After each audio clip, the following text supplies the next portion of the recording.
Let me be very clear on Kim's passing. That nobody but her closest friends and our children were there. I was in London. My daughter was actually taking care of her every day. She was sick.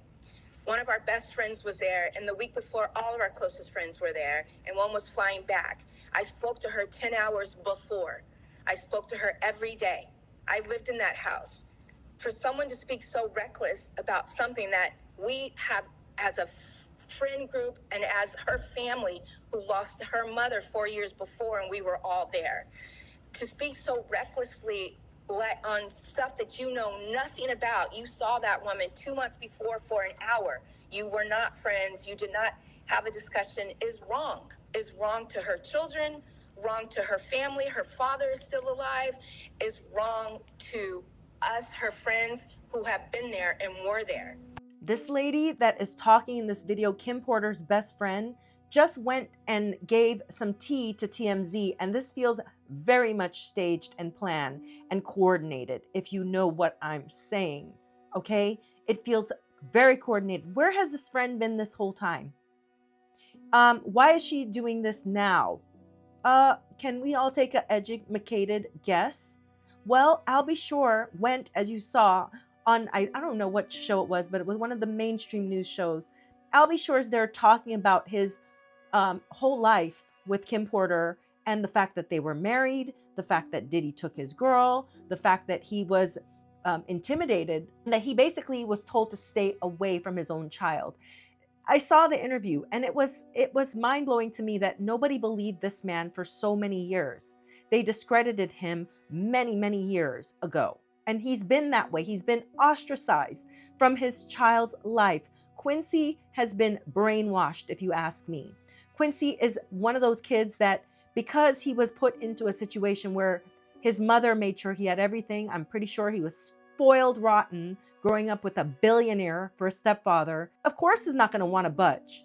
Why would I want to go back to my deadbeat dad when Diddy's here paying for everything for me and giving me this lavish lifestyle and training me in his ways? Of course he's not going to want to leave. The fact that this woman, if you listen carefully to what she said in the beginning, she said her daughter was there caring for Kim. Why the hell do you have your child watching Kim Porter if she's battling pneumonia? Someone battling pneumonia should be going to a hospital. Wouldn't you agree?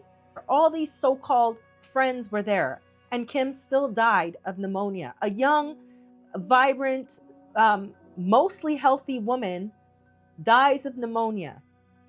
I'm going to tell you, I've watched enough celebrity news in my life to know that a lot of them die shockingly of pneumonia. Young people dying of something that's kind of like an old people's illness. Okay? You're telling me they couldn't, with all the money that she has and all the access, she couldn't have a round-the-clock doctor there or someone there to care for her rather than friends? And LaWanda La Lane, caretaker to Diddy's children. How did you get that role to become caretaker? He appointed you to become caretaker of the children? Isn't that convenient that you would be standing up for Diddy, who pays your bills? Because I'm pretty sure if you're the caretaker, you're getting care taken. This seems so shady, and to not have any say about what happened to you by speaking on behalf of you after you're dead. First of all, if my friend died of something like this, the last thing I'm going to go on and do is talk about her after she's dead to the news media. To make what? Make people doubt that she was ever in any kind of abusive relationship, that she was perfectly surrounded by love and peace and happiness and tra-la-la. Kim didn't get to have her final say. We never got to hear her true side of the story. Sure, that book came out, Kim's Last Words, but that was quickly discredited by the mainstream media. So will we ever really get to know the truth? No. The amount of power that Diddy has, you can control the narrative. And that means paying people off. That means paying people's silence. That means paying for people to do what you want. And that means that the people that are in your circle already know that if you speak out of line, that something else is going to happen. We've already seen from since day 1 to now day 9 of this case coming up here on Monday that Diddy has a reputation of being violent. That is well captured in that video with Cassie, dragging somebody while they're on the ground. I'm gonna tell you, this woman seems like an opportunist. She seems like she doesn't want her money bag to die out. And everything she said here, discrediting Albie Shore, is trifling. This is the kind of woman that when you die, they'll take your man, they'll take your spot, they'll do what they'll trample on your name by saying things that aren't true because they want their moment of fame and they want to be able to have some sort of say on your life. She's taking care of her kids. By the way, anyone can have a say. Anyone in her circle can have a say about her life and who they thought she was.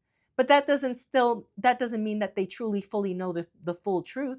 There's a lot of women out there that keep a lot of shit to themselves because they don't want the ridicule, they don't want the hate, they don't want women in their business, and sometimes they keep their mouth shut to avoid any of that. So who knows what she saw, but to go out there and discredit Albie Shore's truth and what he lived through and what he's experienced, being one of the first people between Heavy D, Andre Harrell, all these people that started Bad Boy Records together. But what was she? She's just some girl that's a friend of Kim Porter. Like, who the hell are you? That just came out of nowhere. You're not some major player in Bad Boy Records. Happened to get into the circle of a friend that made it.